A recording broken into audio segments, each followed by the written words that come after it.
말씀 제목은 은혜로 부르신 예수 그리스도의 복음, 은혜로 부르신 예수 그리스도의 복음이라는 제목으로 여러분과 말씀을 나누겠습니다. 여러분, 지금 바울은 사랑하는 갈라디아 성도들이 거짓 유대주의 교사로 인해서 어려움을 겪고 있습니다. 그들은 다른 복음을 갖고 들어왔습니다. 예수 그리스도의 복음이 아니라 율법과 할례를 지켜야 한다는 자신의 유대인들의 전통과 자신들이 가지고 있던 다른 생각을 예수 그리스도 외에 더 플러스 붙여서 그것을 복음이라고 이야기하고 있습니다. 지금 우리 이 시대도 마찬가지입니다. 복음을 말하고 있지만 복음에 다른 것을 넣어서 그것이 복음인 것처럼 우리를 헷갈리게 합니다. 잘 살아야 한다, 형통해야 한다, 성공해야 한다, 그리고 자신의 정치적 아니면 다른 견해들을 복음에 가미시켜서 그게 예수 그리스도의 복음인 것처럼 주장하고 있습니다. 성도 여러분, 우리는 갈라디아서의 말씀처럼 진짜 복음이 어디로부터 비롯되었는지, 그리고 우리는 복음을 따라 사는지 다시 한번 우리 자신이 하나님 앞에서, 이 말씀 앞에서 다시 한번 우리를 돌아봐야 할 줄 믿습니다. 여러분, 세상의 종교는 인간이 어떤 생각 그리고 깨달음 그리고 어떤 창작과 고안을 통해서 만들어냈죠. 그것을 교리로 만들어서 그것을 신앙 아니면 신학, 교리의 체계로 만들어서 사람들에게 전수하고 가르칩니다. 그럼 기독교도 마찬가지일까요? 세상에 있는 인간의 저작물과 지혜, 지식을 모아서 짜집기 해서 우리 복음을 만들고 우리가 이 기독교라고 하면서 진리라고 믿고 있는 걸까요? 아니죠. 아닙니다. 기독교는 하나님의 계시로 우리가 그 말씀, 진리로 우리는 받아들이고 있습니다. 여러분, 계시라는 것은 숨겨진 것을 열어 보이는 것입니다. 그러니까 우리의 눈으로는, 우리의 지각으로는 결코 알 수 없는 것을 하나님께서 보여주신 겁니다. 그럴 때 우리는 바로 그분이 누구신지, 하나님이 무엇을 뜻하신지를 알 수가 있죠. 구약과 신약, 우리는 이것을 성경으로 우리가 읽고 또 그 진리로 받아들입니다. 여러분, 구약과 신약에 수많은 인간 저자들이 있습니다. 약 40여 명, 그리고 1500년 동안 이 성경이 기록되었습니다. 이것을 여러분, 누가 인간이 한 명이 대대로 프로젝트를 세워서 할 수 있는 일이겠습니까? 한 사람의 자서전도 길어야 100년이라는 일대기를 담아내는 것도 쉽지 않은데 1500년이라는 그것도 40명의 인간 저자를 하나님께서 사용하셔서 예수 그리스도를 통해서 온전한 구속의 성취, 그리고 하나님이 이루실 뜻을 이 땅에 우리 모두에게 계시해 주신 것입니다. 이것이 지금 우리 손에 우리가 읽고 있는 성경 진리의 말씀입니다. 그러니까 단순히 이 말씀은 인간으로부터 난 것도 아니고 인간이 만들어낸 것도 아니고 인간이 배워서 가르치는 것도 아닙니다. 하나님께서 우리에게 주신 진실한 계시요 진리요, 우리는 진리 안에서 자유로운 줄 믿습니다. 디모데후서에서는 이와 같이 말합니다. 3장 16절 말씀입니다.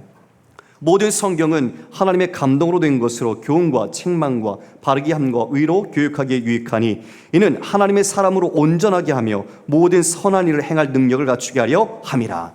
모든 성경, 바로 모든 하나님의 말씀, 그것은 하나님의 감동으로 되었다고 합니다. 자, 여러분, 내가 그냥 기분 좋아서, 내가 깨달아서, 내가 어떤 지식을 알아서 기록한 게 아닙니다. 하나님께서 영감을 주신 겁니다. 즉, 성령께서 인간 저자 각각 직종도 다르고 경력도 다르고 나이도 다르고 그 사람의 경험도 다르지만 하나님께서 그를 사용하셔서 하나님의 뜻을 기록하게 하신 것이죠. 불러준 대로 받아 쓰는 것이 아니라 그 사람을 통해 하나님이 영감을 주실 내용을 다양한 필체와 그 문체로 또 장르로 쓰게 하신 것입니다. 그렇게 우리가 지금 이 성경을 읽고 있습니다. 이 성경의 목적이 하나님의 사람으로 온전하게 하는 것입니다. 여러분, 어떤 사람이요? 다시 한번 묻겠습니다. 어떤 사람이요? 예, 내가 나 되는 것 아니죠. 이것을 배워서 내가 나를 위한 사람이 되는 게 아닙니다. 이거를 전해서 목사의 사람을 만드는 게 아닙니다. 이것을 전해서 누군가를 따르게 하는, 이 세상을 따르게 하거나 자기의 복음을 따르게 하거나 자기를 따르게 하는 그런 사람을 세우는 게 아닙니다. 어떤 사람이요? 하나님의 사람. 하나님의 사람. 하나님을 따르는 사람으로 세운 것이 바로 이 성경이 기록된 목적입니다. 그래서 우리는 이 성경 속에서 하나님을 발견하고 하나님의 뜻을 깨닫고 하나님의 말씀을 따라 살아가는 겁니다. 목사를 따르는 것도, 누군가 다른 복음을 외치는 자를 따르는 것도 이 세상의 가치나 이 세상의 행복과 성공, 그 다른 것도 따르는 것이 아닙니다. 이 오직 교회는 하나님의 말씀을 배우고 깨달아서 그 말씀에 합당한 하나님의 사람으로 세워지는 것이 바로 목적인 줄 믿습니다.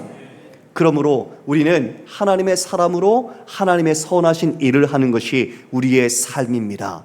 여러분, 한 주간의 삶에 여러분은 무엇으로 바쁘셨습니까? 무엇이 여러분의 주인이셨습니까? 여러분의 마음이 무엇으로 다 차지하고 있었습니까? 지금 이 시간에도 예배를 드리지만 여러분, 우리의 마음은 딴 데 가 있을 수 있습니다. 우리의 마음은 얼마든지 하나님과 상관없이 있을 수 있습니다. 하나님으로 인정하는 것, 그것은 우리의 온 삶에 하나님이 나의 주인이시라는 것을 고백하는 겁니다. 예배 1시간 달랑 드려서 우리가 그리스도인 되는 거 아닙니다. 우리가 이 복음을 안다고 내가 구원받는 거 아닙니다. 아는 지식이 아니라 우리의 삶의 진정한 예수 그리스도가 주인이시고 그분의 뜻을 따라서 우리가 구원받은 자답게 살아내는 것이 바로 구원받은 자의 증거인 줄 믿습니다. 그러므로 이 시간은 아무나 이 자리에 있을 수 없습니다. 복음을 아는 사람, 예수 그리스도를 아는 사람, 진짜 예수님이 나를 위해 피 흘리셔서 죽으셨고 정말 그 예수님이 나의 구주시고 그분이 나의 생명이 되신다는 것을 믿는 사람이야말로 이 세상 사람과 구별되어서 이 자리에서 하나님의 성호를 높이고 주님을 닮기 원하고 주님의 영광을 드리길 원해서 이 자리에 모인 것입니다. 여러분, 이것이 은혜 아니겠습니까? 행위로 되었습니까? 우리의 보상으로 되었습니까? 아닙니다. 갈라디아에 있는 거짓 교사들은 예수 그리스도의 그 피에 묻은 십자가의 죽음, 부활, 그 복음으로는 아니다. 다른 것이 더 있어야 한다. 지금 이 세상에 말하는 것처럼 복음이 있어도 좋은 직업도 있어야 되고 돈도 있어야 되고 명예도 있어야 되고 그래야 우리 삶이 진짜 좀 예수 믿는다 복 받는 것처럼 보이게 만드는 거 아닐까? 그렇게 만드는 유사 복음들 앞에 우리는 진짜 복음이 뭔지 알고 순종해야 할 것입니다. 바울은 오늘 그걸 이야기합니다. 나뿐만 아니라 하늘에서 온 천사라도 다른 복음을 전하면 저주를 받을 것이다. 내가 사람을 좋게 하랴 하나님을 좋게 하랴. 내가 만약 사람을 좋게 하려 했다면 나는 그리스도의 종이 아니니라. 이게 바로 우리 모두의 이야기 아닐까요? 그리스도인이라면 우리가 이 세상의 사람을 따라서 사람을 좋게 하는 것이 아니라 우리가 찬양한 것처럼 예수 닮는 것이 우리의 소망이고 우리의 소원이라면 우리의 삶에 예수 그리스도를 증거해야 되지 않겠습니까? 지금 바울은 자신이 그 복음을 어떻게 받았는지, 비록 어쩌면 자신의 과오고 부끄럽고 수치스러운 죄의 모습들이지만 그걸 밝힙니다. 왜요? 복음은 은혜로 이루어졌으며 그 복음이야말로 하나님께로부터 주어진 것이라는 신적 기원과 신실성을 증명하기 위해서입니다. 사람들이 바울에게 그 복음, 누구로부터 받은 것, 그리고 깨달은 것, 그리고 어디 사로부터 난 것이라고 여기는 그 잘못된 시선들을 자신이 어떻게 복음을 받았는지, 비록 감추고 싶은 옛 이야기지만 그 것들도 솔직하게 드러내면서 자신이 어떻게 하나님의 사람으로 지금 복음의 사람으로 변했는지를 증명하는 것입니다. 이것은 바로 복음의 증거이기도 합니다. 여러분, 말씀을 보겠습니다. 11절, 내 형제들아 내가 너에게 알게 하노니 내가 전한 복음은 사람의 뜻을 따라 된 것이 아니니라. 이는 내가 사람에게서 받은 것도 아니요 배운 것도 아니요 오직 예수 그리스도의 계시로 말미암은 것이라. 여러분, 사람에게 배운 게 아니네요. 사람에게 공부해서 학위 받아가지고 내가 사도야 어떤 신임장을 받은 게 아닙니다. 사람의 정규 교육 과정 속에서 그는 지금 가말리엘 문화에서 율법을 공부했었죠. 예, 어떻게 그렇게 사람으로부터 이 복음을 받은 게 아니라는 것을 분명하게 해주죠. 그러면 어디로부터 났을까요? 바로 예수 그리스도의 계시로 말미암았다고 분명하게 이야기합니다. 여러분, 계시는 인간으로부터 난 것이 아닙니다. 하나님이 보여주시지 않으면, 하나님이 깨닫게 해주시지 않으면 우리가 알 수 없는 것, 바로 그게 계시입니다.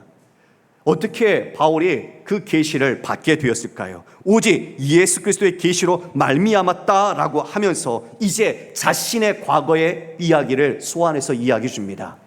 12절 말씀입니다. 13절입니다. 내가 이전에 유대교에 있을 때에 행한 일을 너희가 들었거니와 하나님의 교회를 심히 박해하여 멸하고 내가 내 동족 중 여러 영갑자보다 유대교를 지나치게 믿어 내 조상의 전통에 대하여 더욱 열심히 있었으나. 자, 유대교에 있을 때 다른 사람에 비해서 결코 뒤지지 않을 열심을 갖고 있었습니다. 율법 그뿐만 아니라 전통에도 열심이 있었죠. 영갑자들보다 오히려 내가 더 뛰어나야 하고 더 강박이 있을 정도로 아주 광적으로 열심을 다했습니다. 그런데 이때에 13절 14절의 주어가 무엇입니까? 누구죠? 내가입니다. 내가 사울, 그가 자신이 열심으로, 자신이 갖고 있던 지식으로 이와 같이 열심을 다했던 겁니다. 그런데 그 열심은 자기 열심이었습니다. 그리고 그 열심의 방향은 틀린 방향이었습니다. 언제 그걸 알게 되었습니까? 다메섹 도상에서 예수님을 만났을 때. 여러분, 예수님을 만난 그때 저주, 즉 나무에 달린 자마다 저주를 받아 죽었다는 것으로 예수님에 대해서는 평가가 이미 돼 있었습니다. 그는 거짓 메시아고 이와 같이 잘못된 메시아를 따르는 예수 그리스도라는 그리스도를 따르는 자들을 박멸해야 된다, 교회를 다 잔멸해야 된다라고 여기고, 그는 다메섹 도상까지 대제사장에게 고문을 받아서 열심을 다해 달려갔던 겁니다. 그런데 그때 죽은 예수, 거짓 예수, 사기꾼 예수라고 믿었던 예수님이, 부활의 예수님이 그 앞에 나타나셨습니다. 나는 내가 박해하는 나사렛 예수다. 여러분, 예수님이 직접 계시해 주셨습니다. 죽은 예수가 살아있는 예수라고, 부활했다고. 여러분, 사기꾼으로 알았던 예수님이 진짜 이제는 그 구약과 그리고 지금의 메시아 그리고 예수라는 그 모든 것 안에서 바로 인식, 그리고 그의 삶, 그리고 삶의 방식이 바로 송두리째 바뀝니다. 두 가지 질문을 던졌습니다. 바울은 주님 누구십니까? 그리고 내가 무엇을 해야 합니까? 그는 내가 무엇을 해야 한다는 열심에 있어서는 타의 추정을 불허할 정도로 열심이었습니다. 최고였습니다. 근데 그 열심이 틀린 걸 알았습니다. 왜요?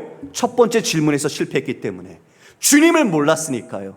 주님이 어떤 분인지를 몰랐으니까 그가 아무리 열심을 내도 그 열심은 헛된 열심이었던 겁니다. 여러분, 우리가 주님을 알아야 합니다. 주님이 어떤 분인지를 알아야 합니다. 말씀 속에서 주님을 더 깊이 알고 깨닫고 배워야 합니다. 주님을 모르면 우리가 아무리 열심을 다해도 그것은 헛될 수 있습니다. 그래서 주님을 모르고 하는 헌신, 자기 열심, 충성, 봉사, 여러분, 자기를 위한 것으로 결론 지을 수가 있는 겁니다. 아무리 열심히 해봤자 주님께서는 날 너 모른다. 왜요? 하나님을 기쁘시게 하는 일이 아니니까요. 얼마든지 지금 이와 같이 교회 안에서조차도 예배를 열심히 드리고 봉사 열심히 해도 예수 그리스도를 아는데 실패하면 주님을 모르고 자기만 열심히 가는 거죠. 결국 끝에 가보니 목적지가 다릅니다. 주여 주여 하는 자마다 천국에 갈 것이 아닌데, 아버지의 뜻대로 행해야 되는데 아버지가 누군지, 주님이 누군지 몰랐던 겁니다. 그래서 이 질문의 순서는 매우 중요합니다. 여러분, 아무리 우리가 오랜 시간 주님을 섬기고 예배해도 주님을 아는 데 성공하지 못하면 온전한 그리스도인으로 설 수가 없습니다.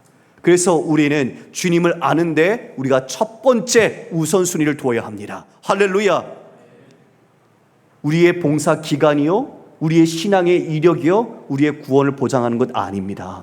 주님을 아는 것, 주님을 온전히 믿는 것, 주님의 뜻 가운데 순종하는 것, 바로 그렇게 내가 너무나 그분이 좋고 사랑스럽고 그분이 너무나 내게 귀해서 예수 닮는 것이 진짜 내 생의 소망이 될 정도로 주님을 내가 정말 사랑하고 알고 있는가, 우리가 돌아봐야 합니다. 입으로만이 아닙니다. 우리의 삶으로, 우리의 진심으로 드러나야 합니다. 그것이 일상 속에서 예수 그리스도의 향기로 주님을 향한 믿음, 복음의 메신저로 우리가 나타나야 합니다. 바울이 지금 내가 그렇게 열심히 있었다, 그 당시에는 내가 주인이었다, 내가 주어였다, 내가 주체였다, 이걸 분명히 이야기하고 있죠. 내 열심이었습니다. 그런데 여러분, 예수님 만나면 어떻게 될까요? 예수님 만나면 인생의 주체가 바뀝니다. 내가 내 뜻대로 살지 않습니다. 누가 주어가 될까요? 하나님이 우리의 주어가 되십니다. 내 인생의 주권자가 되셔서 우리의 주어가 바뀝니다. 그리고 우리가 살아왔던 삶의 해석에 새롭게 의미를 갖습니다. 예전에는 내 마음대로 내 목적과 뜻을 따라서 행했다면 이제는 그 모든 삶이 하나님의 뜻 가운데 새롭게 의미가 부각되고 해석이 되는 거죠. 바로 회심을 통해서 바울은 어떻게 변했는지, 어떠한 은혜를 받았는지 15절에 이야기합니다. 15절, 그러나 이전에는 아니었으나 이제는 그러나 내 어머니의 태로부터 나를 택정하셨다.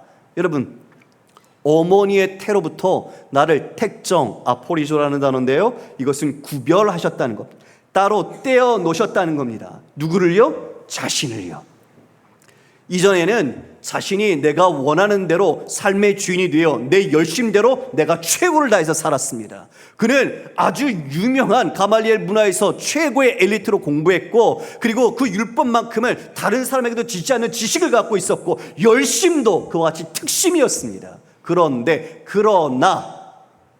그러나 자신의 삶의 뒤안길을 돌아보니 하나님께서 지금 나를 만나신 이 개입이 우연한 것이 아니더라. 하나님의 개입은 내 어머니 태로부터 나를 이와 같이 구별하여 하나님께서 이와 같이 이끄셨다는 것을 인정하게 된 겁니다. 그러니까 내 뒤안길을 돌아보면서 우리 자신도 내가 믿고 내가 열심히 하고 내가 노력해서 이 자리까지 이루어온 것 같았는데 돌아보니까 아니었던 거죠. 하나님의 그 손길이, 하나님의 그 사랑이 우리의 삶에 끊임없이 우리를 이와 같이 이 자리까지 인도하여 주셨다. 하나님이 그렇게 나를 구별해 주셨고 나를 택정해 주셔서 이와 같은 믿음의 사람으로 우리를 세워주셨구나, 이렇게 새롭게 깨닫게 되었다는 겁니다. 할렐루야. 그런데 이것이 내가 열심히 해서 그 공로와 대가로 보상을 얻은 걸까요? 바울이 그런 걸까요? 아니죠. 철저하게 하나님께서 은혜로 부르셨다는 것을 고백합니다. 그래서 15절의 중반절에 그의 은혜로 나를 부르신 이가, 하나님께서 전적인 은혜, 일방적인 은혜, 불가항력적인 은혜, 저항할 수 없는 은혜로 나를 불러주셨다. 나를 택해 주셨고 나를 불러주셨구나. 바울은 이것을 로마서 8장 30절에 이와 같이 이야기합니다. 우리 말씀 함께 읽어볼까요? 시작. 또 미리 정하신 그들을 또한 부르시고 부르신 그들을 또한 의롭다 하시고 의롭다 하신 그들을 또한 영화롭게 하셨느니라. 아멘. 택정하시고 우리를 은혜로 부르시고 우리에게 믿음을 주셔서 의롭다 칭하시고 그뿐만 아니라 우리를 하나님의 자녀들께 영광스럽게 하셨다. 완료형으로 기록되어 있습니다. 여러분, 우리 인생에 우리는 완료형으로 말할 수 없습니다. 우리가 글을 써도 내 인생 끝에 뭐뭐로 끝났다라고 우리는 말할 수 있는 능력이 없습니다. 그런데 바울은 완료형으로 우리를 영화롭게 하셨다고 말합니다. 왜 그럴 수 있었을까요? 바울이 믿음이 좋아서요? 그런 걸까요? 바울이 능력이 있어서 그렇게 말할 수 있었을까요? 아니죠. 처음부터 끝까지 하나님의 손길, 내 열심이 아니라 하나님의 열심이었고 하나님의 주권적인 은혜에 의해서 이루어질 것을 알기에 하나님의 열심이 이와 같이 이루리라. 그러므로 하나님의 신적인 의지가 완료형으로서 우리를 영화롭게 할 것을 담대하게 고백할 수 있었던 겁니다. 여러분, 이게 은혜 아닙니까? 은혜가 아니고 우리가 어찌 영화롭게 될 것을 말할 수 있습니까? 우리의 처음 부르심부터 택정함, 우리의 마지막 구원의 서정의 마지막까지 그 모든 것이 하나님의 전적인 은혜로 되는 줄 믿습니다. 바로 그 은혜가 지금 바울되게 했고 우리 되도록 하나님의 은혜가 우리를 이끌어 주셨던 겁니다. 여러분의 마음이 하나님에게서 먼 것처럼 느껴지십니까? 말씀을 듣는데 말씀이 내 마음속에 와닿지 않고 그리고 말씀의 의미가 잘 뭔지 모르겠습니까? 혹시 그렇게 내 자신의 마음이 무감각 계신 분 계십니까? 여러분, 하나님 십자가 앞에 다시 서십시오. 하나님이 내 대신 십자가 지신 그리고 나를 위해 부활하신 그 놀라운 은혜가 어떻게 주어진 것인지 다시 그 자리에서 하나님 안에서 다시 묵상하십시오. 그리고 그 십자가에서 다시 우리가 일어서야 합니다. 우리는 십자가에서 태어났습니다. 그 십자가에서 예수 그리스도와 함께 죽었고 예수의 생명으로 다시 태어난 사람입니다. 그래서 우리는 이 모든 은혜라는 단어 앞에 우리 자신은 큰 감격과 감사와 기쁨이 있어야 합니다. 이처럼 지금 바울은 어머니의 태로부터 하나님 택정하시고 나를 은혜로 불러주셨고, 또한 세 번째, 그 부르심에는 목적이 있다는 것을 이야기합니다. 여러분 16절입니다. 그의 아들을 이방에 전하기 위하여 그를 내 속에 나타내시기를 기뻐하셨을 때에 내가 곧 혈육과 의논하지 아니하고, 그에게 하나님은 사명을 주십니다. 이게 우리 모두의 목적입니다. 부르심, 그것은 바로 그 아들을 우리 속에 나타내셨다. 하나님께서 예수 그리스도가 누구신지 깨닫게 해주신 것이죠. 자, 여러분 저를 보십시오. 여러분, 우리는 복음을 다른 사람으로부터 전도를 받았습니다. 저도 6학년 때 제 반장이 저를 초대했습니다. 복음을 전했습니다. 그리고 그 복음을 교회 가서 들었습니다. 근데 여러분, 복음을 듣는다고 그것을 믿습니까? 그것이 바로 믿어집니까? 아니에요. 그건 지식으로 들을 수 있어요. 그런데 그 예수 그리스도가 내 안에 나타나는, 즉 내적 계시를 통해서 주님을 만나야 합니다. 그분이 진정 살아계시고 나를 구원하신 예수 그리스도며, 그분이 내 죄 때문에 십자가에 피 흘려 죽으셨고 부활하신 분이라는 것을 우리가 개인적으로 인격적으로 주님을 만나야 내가 그분을 구주로 고백하며 인생의 주어가 바뀌고 인생의 삶의 통찰과 해석이 새롭게 바뀌는 겁니다. 바로 이 은혜 속에서 우리는 내가 어떻게 살아야 하는지 바로 그 사명을 깨닫게 됩니다. 그 사명은 내 안에 주신 예수 그리스도를 따라 예수 그리스도를 증거하는 삶입니다. 할렐루야! 바울이 바로 그 사명을 예수 그리스도께 받았습니다. 너는 이방인을 위하여 택한 나의 그릇이라는 복음 전도자의 사명, 이제는 박해 가해자에서 복음을 전한 자로서 그는 변했던 것이죠. 그것이야말로 어떻게 진짜 복음이 자신을 만들었는지 증명하는 가장 중요한 단서였던 겁니다. 자기의 열심이 아니었습니다. 율법의 행위가 아니었습니다. 자기가 가지고 있는 지식이 아니었습니다. 하나님의 계시로, 하나님의 전적인 은혜로 하나님께서 새롭게 나를 태어나게 하심으로 새로운 삶에 대한 사명, 소명이 생겼던 것이죠. 바울이 이걸 지금 밝힌 겁니다. 내가 이렇게 우리 주 예수 그리스도께로부터 내가 복음을 받았다. 자, 여러분, 그 복음을 받았어요. 만약 그 복음이 부족하고 불완전하고 확신했다면, 그것으로는 부족했다면 그는 사도들을 찾아갔을 겁니다. 먼저 예수님과 제자로서 교육을 받고 예수님과 더 깊은 관계를 가졌던 사람들에게 찾아가서 물었을 겁니다. 그래서 자신의 부족한 부분을 채우려고 했을 겁니다. 근데 바울은 그렇게 하지 않습니다. 왜요? 예수님께서 주신 복음 그것만으로 완전하기 때문입니다. 그래서 이렇게 표현하고 있죠. 16절 하반절입니다. 내가 곧 혈육과 의논하지 아니하고 또 나보다 먼저 사도된 자들을 만나려고 예루살렘으로 가지 아니하고 아라비아로 갔다가 다시 다메섹으로 돌아갔노라. 예전에는 혈육과 의논했습니다. 인정받고요, 그들과 함께 힘을 모아서 자기가 원하는 그 삶으로 자기가 보증받기를 원했죠. 그러나 지금은 아닙니다. 사람을 찾지 않습니다. 사람의 가르침을 듣지 않습니다. 사람들에게서 자신이 복음을 배운 게 아닙니다. 그래서 사도들을 만나려고 가지 않았다라고 일부러 기록하고 있습니다. 사도들에게 인정받는 것, 자신이 지금 사도라는 것을 그들에게 보증받으려고 예수님이 나타나셨다는 것을 말하는 것을 첫 번째로 삼지 않았습니다. 하나님이 자기를 부르셨고 자기를 보내신 것, 바로 그 사도됨은 바로 신적인 기원에 있기 때문에 그 어떤 인간의 뜻을 따라서 인간에게 배운 것도 받은 것도 아니라는 것을 분명하게 이와 같이 말하고 있는 것입니다. 그는 그 후 3년 만에 내가 게바를 방문하려고 예루살렘에 올라갔다라고 표현합니다. 여러분, 지금 여기 보면 아라비아로 갔다고 이야기를 해요. 예수님께 회심한 이후에 그가 아라비아로 갔다고 하지만 우리가 사도행전에서 이미 보았죠. 그는 다메섹에서 비닐이 눈에 가려져서 벗겨진 후에 세례를 받았습니다. 그리고 지친 몸을 음식을 먹고 힘을 내서 그 다음엔 바로 어떻게 했을까요? 아라비아로 갔을까요? 아니요. 사도행전에서는 그는 다메섹에서 즉시 회당에 가서 복음을 전했다고 말합니다. 우리 한번 확인해 보겠습니다. 사도행전 9장 22절 말씀 읽겠습니다. 시작. 사울은 힘을 더 얻어 예수를 그리스도라 증언하여 다메섹에 사는 유대인들을 당혹하게 하니라. 자, 어떻게 했죠? 사도들을 만나러 가거나 아니면 자신이 인정받을 수 있는 가르침을 받기 위해 간 게 아니라 예수님께서 주신 사명대로 즉시로 순종했습니다. 다메섹에서 예수가 그리스도라 증거했던 겁니다. 그런데 사람들이 당혹하죠. 왜요? 아니, 예수 믿는 사람 죽이러 왔는데, 잡으러 왔는데 지금 예수가 그리스도라고 말하고 있는 거예요. 얼마나 그들이 당혹스러울까요? 배신자가 된 겁니다. 변절자가 된 겁니다. 그리고 이어 23절에 이렇게 말합니다. 여러 날이 지남에 유대인들이 사울 죽이기를 공모하더니 그 계교가 사울에게 알려지니라. 그들이 그를 죽이려고 밤낮으로 성문까지 지키거늘 그의 제자들이 밤에 사울을 광주리에 담아 성벽에서 달아 내리니라. 23절에 보면 여러 날이 지남이라고 되어 있습니다. 여러분, 이게 단순히 며칠 지난 게 아닙니다.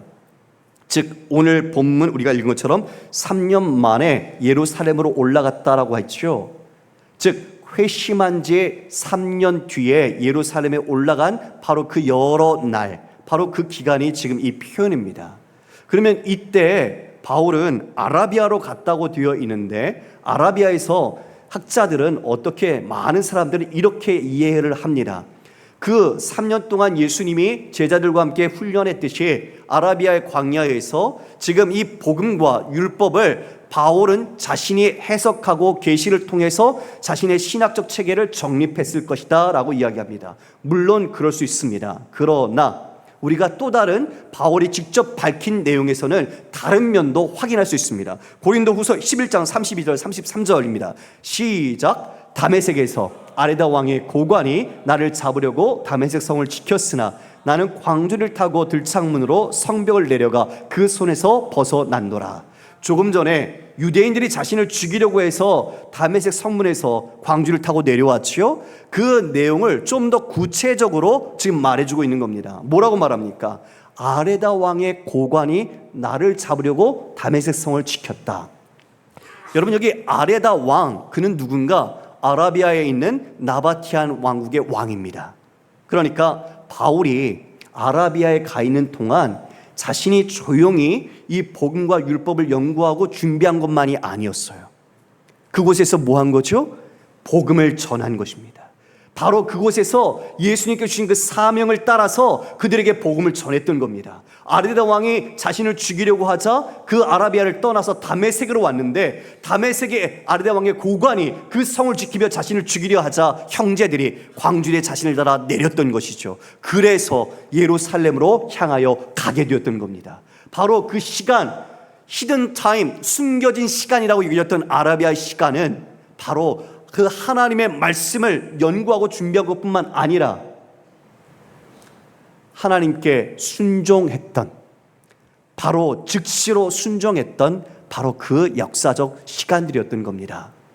자, 이제 그는 예루살렘을 향해 갑니다. 주 33년, 34년경으로 보이는데요. 그렇게 올라가서 처음으로 게바, 베드로를 만나게 되죠. 자, 여러분, 게바를 만나는 것, 베드로를 만나는 것, 그것은 자신의 사도권을 인정받기 위해 간 게 아닙니다. 사적인 방문, 개인적인 방문이었습니다. 그래서 15일밖에 머무르지 않았어요. 만약 진짜 복음을 배우고 자신이 인정받으려면 그곳에서 오래 머물면서 그 모든 제자들이 받았던 것을 다 배우고 이제 사도로서 인정받으려고 했을 겁니다. 그런데 15일, 보름만 머무릅니다. 그리고 주의 형제 야고보만 만났습니다. 다른 사도들을 만나거나 그들과 함께 뭘 했다는 내용은 전혀 없습니다.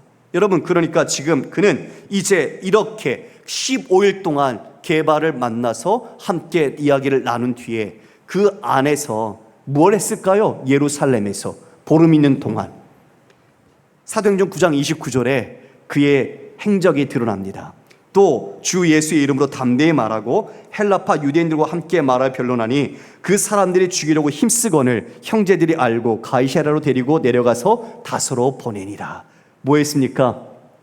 복음 전했습니다. 주님께서 자기에게 주셨던 그 사명을 따라 그 보름 예루살렘에 가서 사도 게바와 주의 형제 야고보를 만나는 시간 속에서도 복음을 전했습니다. 여러분, 이게 before, after의 차이입니다. 그 전에는 내가 원하는 열심과 뜻 가운데 마음대로 살았지만 이제 주님의 은혜를 알았을 때는 그 은혜가 은혜된 자로서 사명에 붙잡혀 주님을 사랑하기에 성령 가운데 행하게 된 겁니다. 여러분 어떻습니까?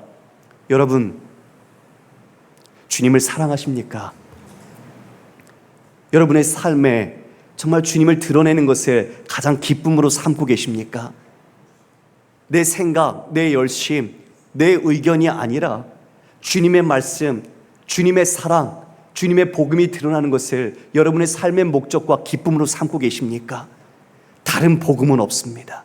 오직 주님의 복음, 그 복음만이 우리가 붙잡아야 하고 다시 우리가 회복해야 할 복음이며, 이 시대 가짜 복음, 유사 복음이 우리를 미혹해 하지만 우리가 그 모든 것들을 멀리할 수 있는 이유는 진짜 복음을 붙잡을 때인 줄 믿습니다.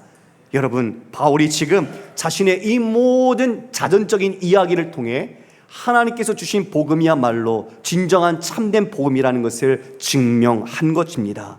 그가 그렇게 이제는 예루살렘에서도 쫓겨나 수리아와 길리기아 지방으로 가게 됐죠. 22절부터 24절 우리 함께 읽습니다. 시작. 그리스도 안에 있는 유대의 교회들이 나를 얼굴로는 알지 못하고 다만 우리를 박해하던 자가 전에 멸하려던 그 믿음을 지금 전한다 함을 듣고 나로 말미암아 하나님께 영광을 돌리니라. 15일 동안 머무르고 돌아왔으니 만난 사람도 많지 않아서 바울의 얼굴을 모릅니다. 근데 유대에 있는 교회, 즉 유대인들, 그리스도인이죠. 유대 그리스도인들에게 소식이 들립니다. 그렇게 바울이 박해하고 죽이고 멸하고 없애려던 그 믿음을 전하고 있다는 거예요. 그 믿음을 전하고 있음을 통해서 바로 그 유대에 있는 교회 성도들이 하나님께 영광을 올리더라. 할렐루야. 바울이 전하는 그 복음 인정한 것입니다. 그 복음 그리고 그 믿음을 인정한 것입니다. 그런데 갈라디아에서 지금 문제를 일으키고 있는 사람들이 어디에서 왔죠? 유대에서 온 유대 그리스도인입니다. 바울은 지금 그들에게 이 서신을 통해서 일격을 가하고 있는 겁니다. 진짜 복음이 무엇인지 보여준 겁니다. 뭐? 할례, 율법을 지켜야 한다고? 그것에 특심했던 자신, 그러나 그것으로 구원과 메시아신 예수 그리스도를 알 수 없었던 바로 자신의 지난날의 과오를 밝히며 바로 하나님의 계시로 은혜로 내 자신이 이 복음을 받았음을 밝힘으로써 진정한 복음이 무엇인지 분별하게 한 것입니다. 사랑하는 성도 여러분, 말씀을 정리합니다. 우리가 믿는 복음은 무엇입니까? 다른 복음입니까? 아닙니다. 바울에게 예수 그리스도 주셨던 바로 그 계시, 우리에게 이 성경의 진리로 주셨던 이 구원의 계시가 우리에게 바로 복음입니다. 우리 또한 21세기 새로운 시대를 살고 있다고 하지만 그 복음은 변함이 없습니다. 우리는 여전히 이 복음 앞에 다시 돌이켜야 하고 여러 유혹 속에서 이 복음으로 우리를 지켜야 합니다. 우리 공동체, 우리 가정, 우리 모든 사회에 다시 한번 이 복음이야말로 우리에게 진정한 구원과 생명을 주는 유일한 방법인 줄 믿습니다. 우리 모두가 하나님으로부터 택정함을 받았으며 은혜로 부르심을 받았고 그 부르심의 목적인 우리 주님을 사랑하고 주님의 그 증거로서 복음을 전하는 사명자로 세워졌습니다. 성도 여러분, 여러분 안에 있는 그리스도 예수님을 여러분의 삶의 전체에서 증거하십시오. 회심의 증거는 before와 after가 내가 아닌 주님이 주어가 되시고 내가 행위와 율법이 아닌 하나님의 은혜가 은혜되게 사는 것입니다. 비록 내가 수고하고 땀 흘리지만 그 모든 것은 하나님의 은혜 가운데서 내가 행할 수 있도록 이끄심입니다. 그러므로 여러분은 삶에서 은혜의 주님을 증거하십시오. 나의 열심, 나의 자랑, 나의 명예, 나의 성공과 행복이 아니라 나로 나된 것 오직 주님의 은혜요 복음으로 내가 이와 같이 됐음을 여러분이 은혜의 주님이 어떤 분이신지 어둠 가운데 있는 자들에게 비치신 우리 주님을 증거하여 우리 모두가 다시 그리스도의 참된 생명의 길을 걸어가는 모든 성도와 우리의 이웃들이 되기를 주님의 이름으로 축원합니다. 다 함께 일어나겠습니다.